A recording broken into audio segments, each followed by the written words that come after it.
So, moving right along from one of life's pleasures to another, we're now going to focus on music. And I think Shakespeare said something like this: if music be the food of love, play on. So we are in for a real treat. It's a great pleasure for me to introduce our next presenter, and that's Miss Beatie Wolfe. Beatie has been hailed as an innovative 21st century artist with a truly classic style. And I believe that when you hear her speak and hear her music, you will agree with that statement. She's been described very vividly with some other terms: groundbreaking by The Independent, which is a major newspaper in the UK. Beatie, by the way, hails from London. She's been described as ingenious by the Huffington Post and captivating by the magazine Wired. And you'll soon see why. Her career has taken her from being the artist who pioneered the world's first 3D interactive album app for her debut album, which was entitled 8. That led to a world tour with Apple, and she's now co-developer of a new research program to look at the impact of her specific music on persons with dementia. Her new album is called Montague Square, and with that, she continues to innovate. She's releasing it as the world's first album deck of NFC cards. We'll have to ask her what that means. Along with a fantastic musical jacket, which is unbelievable to see. It's been cut by the Savile Row tailor who dressed Hendrix and Bowie in the 1960s. This new album is described as well-made, expertly played, and beautifully sung. Beatie's songwriting echoes the poetry of Leonard Cohen. Her voice reflects mentorship from Wynton Marsalis, and her passion for music reflects her belief that music can be a powerful force for social good and innovation, not just entertainment. So let's give a warm welcome to Miss Beatie Wolfe, who will describe her journey.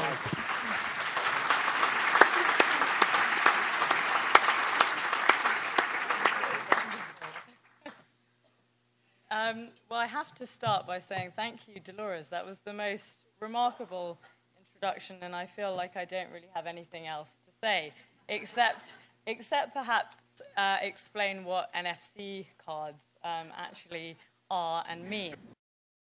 So I'm Beatie Wolfe. I'm a singer-songwriter, I guess something of an innovator, and I've recently been described as a social entrepreneur, which I had to look up myself. And I guess the best way of the best starting point is to say, for me, there have always been three things that have motivated me throughout my life, three core motivations. And the first is being of service in some capacity. The second is the importance of one's intention. And the third is keeping the parameters open to whatever might inspire you. And these three things have led me to create the world's first 3D interactive album app, a musical jacket, a deck of NFC cards, and co-develop the Power of Music and Dementia project, which is obviously why I'm here today. So starting with that chapter of my life, how did I get into that area? Because it's not particularly conventional for a singer-songwriter to be interested in that space. So for me, it really began with the wonderful neurologist Oliver Sacks, who I'm sure all of you know or know of, and the work that he was doing investigating how music can really help a whole variety of ailments, from autism through to Parkinson's through to Alzheimer's. And I was reading his case studies in this book, Musicophilia, and I was totally blown away. I mean, I just reading the stuff that he was describing and thinking, wow, what greater application of music is there than this? And I never particularly thought while I was reading those studies that I was going to do anything myself, but I remember just being so struck.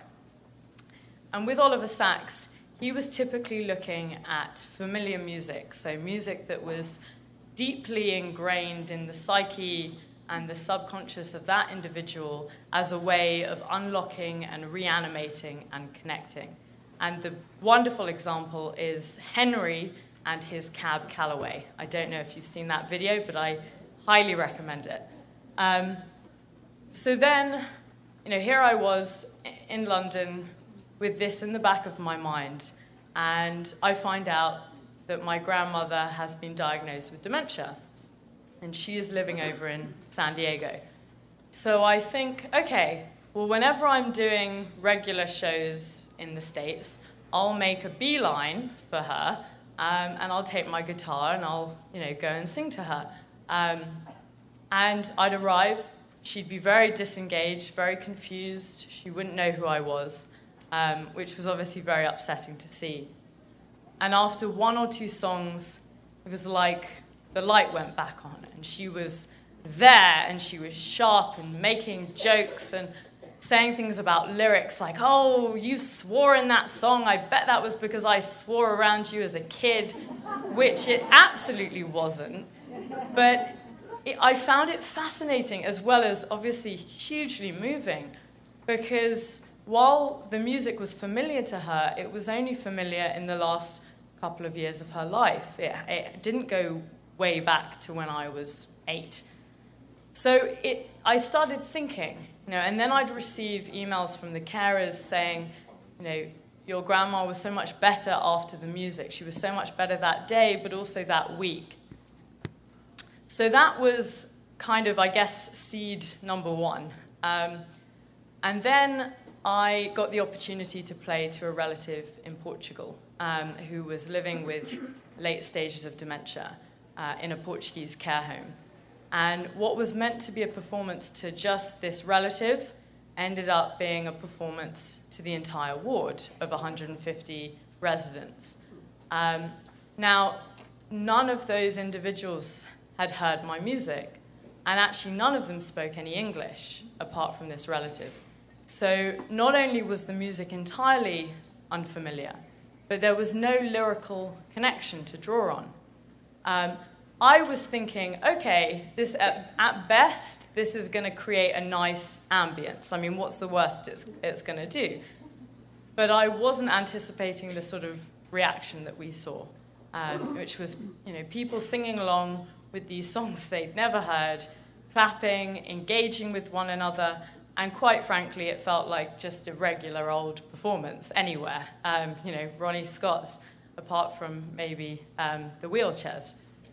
So after that, I was speaking to the manager, and he said, in the 10 years that I've been a director at this care home, that's the best I've ever seen the group. There's this perfect balance between being engaged but being calm, and being stimulated without any agitation.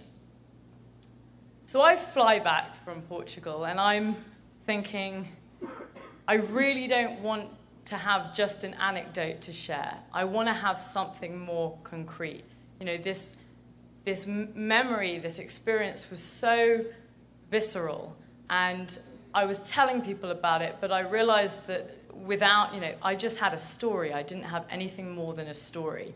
And I wanted to take it further, and I felt that it was something of a duty to take it further. So back in the UK, I teamed up with a foundation called the Utley Foundation, a research company called 2020 Research, the Priory Care Group who provided all the care homes, and the former marketing director of HSBC Bank. And I suggested that we do a research tour, going into care homes across the UK, and almost, with the intention of ideally recreating this Portugal experience, but being able to monitor it and being able to document it. So this is what we did. We did a 4-month research tour across the UK, and I went in to care homes, very different demographics, and performed a 30-minute set of original music, unconnected to memory, and those residents were monitored during the live performance, and then also in the weeks following, listening to the same songs on headsets. And what did we see? Well, I have to be frank, there were, most of the performances I was trying not to cry, which is not a particularly easy thing to do when you've got to sing. But there were some of the most amazing reactions I've ever witnessed, and I've been lucky enough to witness. Starting with a gentleman called David. So David was virtually in a comatose-like state, and his family had stopped visiting because it was too upsetting. And the carers desperately wanted to get a photo of a smile or some sign of engagement, and that's what they were hoping during the music. And at the start of the performance, he was asleep, no one could rouse him, and within maybe 10 seconds of the first few bars, his arm starts to move in perfect time to the music. And then I'm playing more, and it's getting more and more energetic. And within maybe the first couple of songs, his eyes wide open, and he's totally alert, and he's really dancing in his chair. And then in a song towards the end of the set, he actually gets up and he dances. So the carers ended up getting a video of him dancing to share with the family, which is obviously a little step up from a smile. And that was just amazing. We had a woman called Anne who hadn't spoken in almost a year, and she was singing along to songs she'd never heard, as if she knew them from way back when. So those two are just two examples. We saw across the 4-month period significant improvements in memory and communication. 72% of the residents were responding in meaningful ways, and it was just fantastic. And the report came out, and I, didn't really have any idea of what was going to happen, particularly. And then the next day, The Times, page 3. This is the first study of its kind, and it's profound, and this, huge article. And then The Independent followed, and it's a musical miracle. And then Radio 4, which is kind of like an NPR, but it's sort of the top of the BBC hierarchy. They did an extended segment on it, Coming Into a Home with Me. And it just kept on pouring in these articles, and Forbes calling it extraordinary. And I thought that was the end of the journey. But actually, it was really only the beginning. So then I felt like it was right to start broadcasting this. So when I was going over and doing performances or keynotes, I would bring this into what I was talking about. If I was talking about the musical jacket cut by Hendrix and Bowie, I would be talking about the power of music and dementia as well.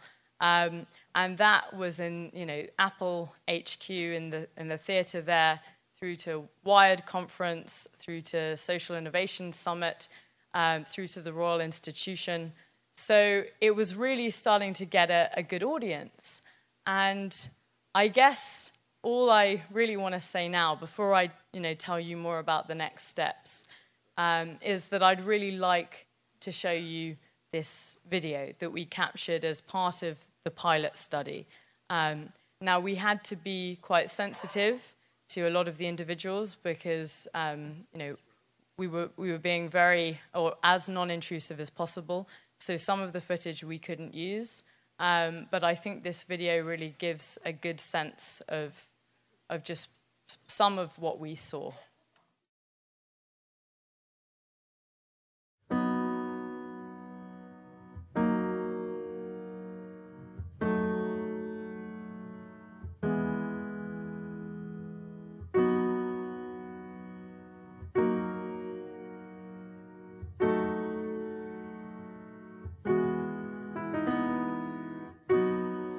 When I grow up, know that I'll make my own mistakes, And if I slip up, please be the rock that doesn't shake. Don't you know we need somebody, just somebody to take our hand. We need somebody, somebody who will understand. When I grow old, please stay by me as I fade. And if I grow cold, please be the flame that holds the faith. Don't you know we need somebody, just somebody to take our hand. Don't you know we need somebody, somebody who will understand. Darling, oh, if I stray from the one that you love, darling, no, I won't drift too far from your arms. Darling, you bring me back to myself, to myself. Darling, you're that someone who will make me go on. When I grow weak, please lay by me as a friend. And if I can't speak, know that I'll love you till the end. Don't you know that you're somebody, my somebody who understands? Don't you know that you're somebody, somebody now until the end? Darling, no, if I stray from the one that you love, darling, no, I won't drift too far from your arms. Darling, you bring me back to myself, to myself. Darling, know that someone who will make me live on. Darling, oh, if I stray from the one that you love, darling, no, I won't drift too far from your arms. Darling, you bring me back to myself, to myself. Darling, you're that someone who will make me live on. Darling, you're my someone who will make me live on.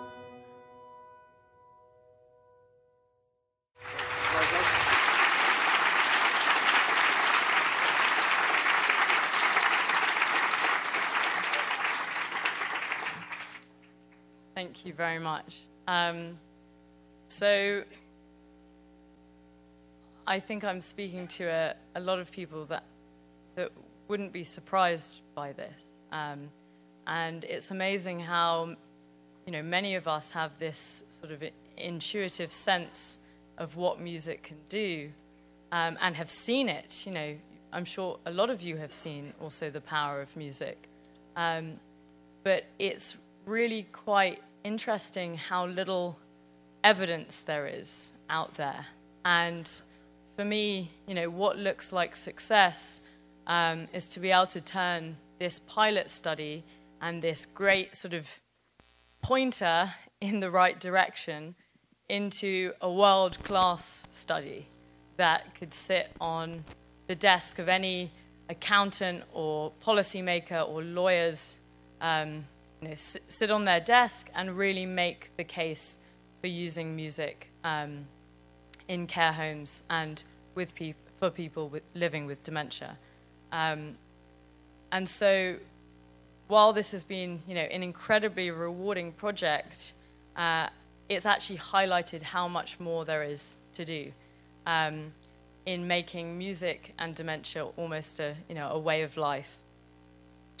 And I guess what caught the press's attention and various other people was the fact that it wasn't music that had been personalized. And yet, incredibly, we saw some of the same results that Oliver Sacks was describing with deeply personal music. So right now, looking forward, we're sort of delighted to be working with the researchers at Stanford to really explore this field and to actually, fingers crossed, embark on a 1-year-long research proposal beginning in August to kind of make all of this groundwork far more robust.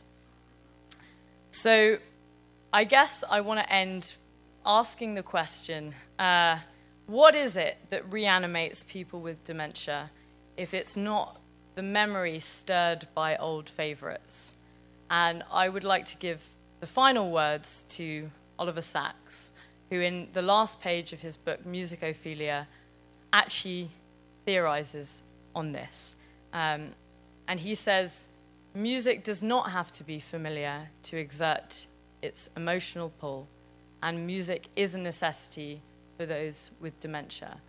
So I'd like to think that I'd gone some way into exploring this area. And thank you very much.